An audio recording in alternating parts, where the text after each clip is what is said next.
اور اگر کوئی اپنے جانور کو خود ایسا کرتا ہے پھر بیچتا ہے، یہ تو ویسے ہی جانوروں کے ساتھ ظلم ہے. جیسے لوگ بلیاں رکھتے ہیں پھر ان کا آپریشن کرا دیتے ہیں. تو یہ اگر آپ کو اتنا مسئلہ ہے تو مت رکھیں. تو میں نے بھی سنا ہے نا کہ جس کو وہ ٹیپیکل ایک ورڈ یوز کیا جاتا ہے کہ جو جانور کو وہ نہیں کھلایا ہوتا ہے بکرا ہے جس کے گوشت میں سے اسمیل آتی ہے تو وہ جانور کا اس سے پہلے کہ یعنی قربانی سے کوئی 6 ماہ پہلے کیا کسی لفظ بولتے ہیں. بکواس بات ہے، بکواس بات ہے. یہ جو بات آپ کہہ رہے ہیں کہ جانور کو قربانی سے پہلے خصی کروا دینا چاہیے، یہ بہت ہی غلط بات ہے. یہ بالکل مسکنسیپشن ہے، اس کی کوئی حقیقت نہیں. یہ بہت گندی باتیں. انسانوں کے بارے میں بھی ہم نے بانجھ عورت کے بارے میں باتیں بنا رکھی ہیں اور جانوروں میں بھی ہم نے عجیب عجیب کہانیاں بنا رکھی ہیں. یعنی دنیا میں بھی انسانوں میں بھی ہم نے کہا رکھا ہے کہ ہجڑوں کی دعا قبول ہوگی. وجہ ہجڑوں کی بڑی فضیلت ہے. کیوں؟ ہجڑے کی بد دعا نہ لینا. کیوں؟ ماں باپ کی بد دعائیں لے لو، ہجڑے کی نہ لینا. یہ کس طرح کی باتیں؟ ہجڑوں کی دعا لگتی ہے، ہجڑے کو صدقہ کرنا. وجہ سب باتیں. اسی طرح ہم نے جانوروں میں بھی اب کانسیپٹ بنا لیے. تو یہ کانسیپٹ قطعی غیر اسلامی ہے.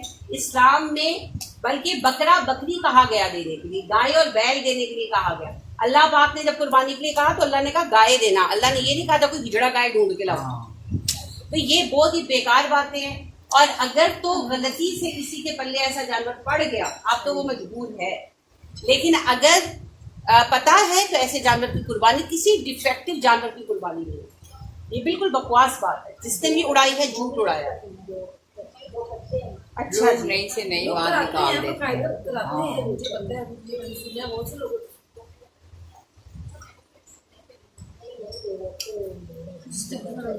بہن کہتی ہیں لوگ اس سلسلے میں ایک حدیث بھی کوٹ کرتے ہیں. آپ پتہ نہیں کون سی حدیث بنائی گئی ہے، مجھے آپ شیئر کیجئے گا، پھر انشاءاللہ میں آپ سے اس کے بارے میں بات کروں.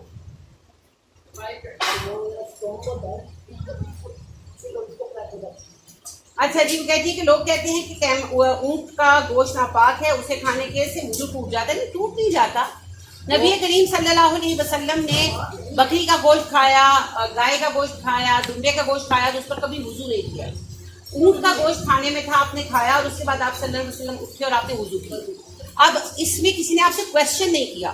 یہ بھی ہو سکتا ہے کہ کسی وجہ سے آپ کا وضو ٹوٹ گیا، لیکن آپ نے چونکہ کیا تو صحابہ نے پھر اسے معمول میں رکھا. تو یہ ابھی بھی ہے کہ اگر آپ اونٹ کا گوشت کھائیں تو آپ اس کے بعد وضو کریں. تو اس کا ایک سبب شاید یہ ہو سکتا ہے کہ ان کا گوشت بہت ہیوی ہوتا ہے اور دیر ہضم ہونے والا ہوتا ہے اور گیس وغیرہ بادی کے اعتبار سے بہت شدید بادی ہوتا ہے. تو شاید یہ ریزن ہے کہ آپ ایک دفعہ واش روم سے ہو لیں اور ہلکا ہو لیں پھر وضو کر کے نماز ادا کر لیں. تو یہ کوئی بھی ریزن ہو سکتی ہے. اونٹ کا گوشت کسی معنی میں ناپاک نہیں ہوتا. اگر ناپاک ہوتا تو قربانی نہ ہوتی نا. بس یہ ہے کہ نبی صلی اللہ علیہ وسلم نے بکری وغیرہ کے گوشت پر کبھی وضو نہیں کیا. مگر آپ کسی کے گھر انوائٹڈ تھے، آپ نے اونٹ کا گوشت کھایا، پھر آپ صلی اللہ علیہ وسلم اٹھے اور آپ صلی اللہ علیہ وسلم نے مکمل وضو کیا اور نماز پڑھی. تو صحابہ نے آپ سے ریزن نہیں پوچھی. ریزن پوچھی ہوتی تو ہمیں ریزن پتا ہوتی، ریزن نہیں پوچھی. تو گیس ہیں سب کے اپنے، لیکن اس سے اونٹ کی گوشت کی ناپاکی کا کوئی وہ ثابت نہیں.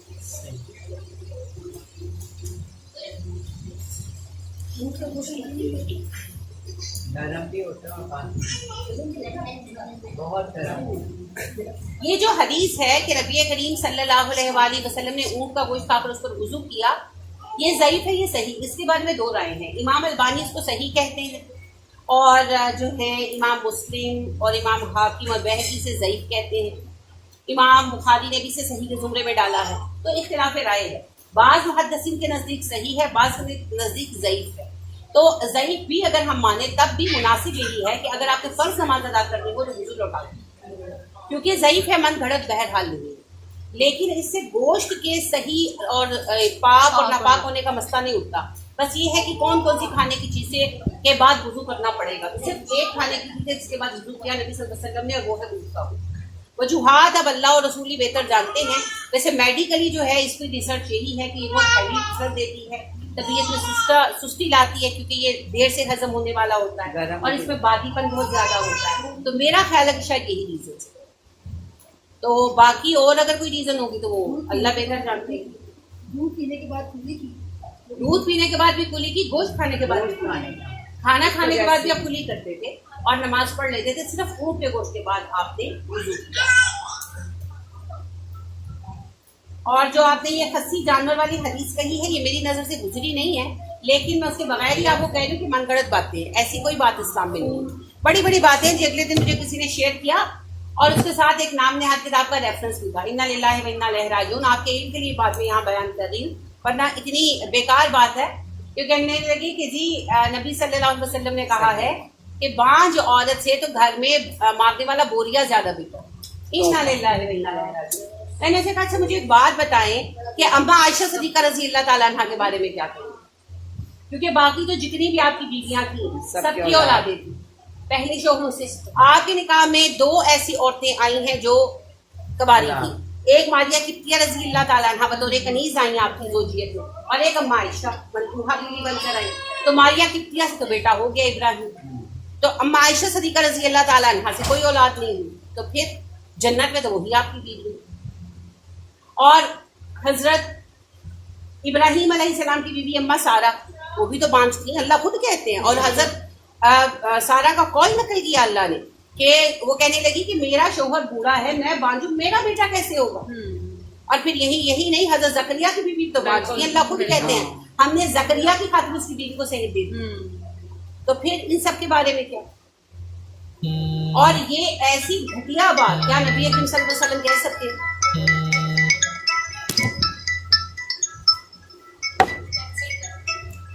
تو یہ اس طرح کی باتیں جو ہوتی ہیں نا بلا پریشانی جان جایا کریں کہ من گھڑت۔ ہم نے انسانوں میں بھی میں نے آپ سے عرض کیا نا کہ ہجڑوں کے فضائل خود سے ہی بنا رکھے، اور جانوروں میں بھی آپ نے ہجڑوں کے فضائل بنا دیے، جو چاہے آپ کا حسن کرشمہ ساز کرے، نہیں ایسی کوئی بات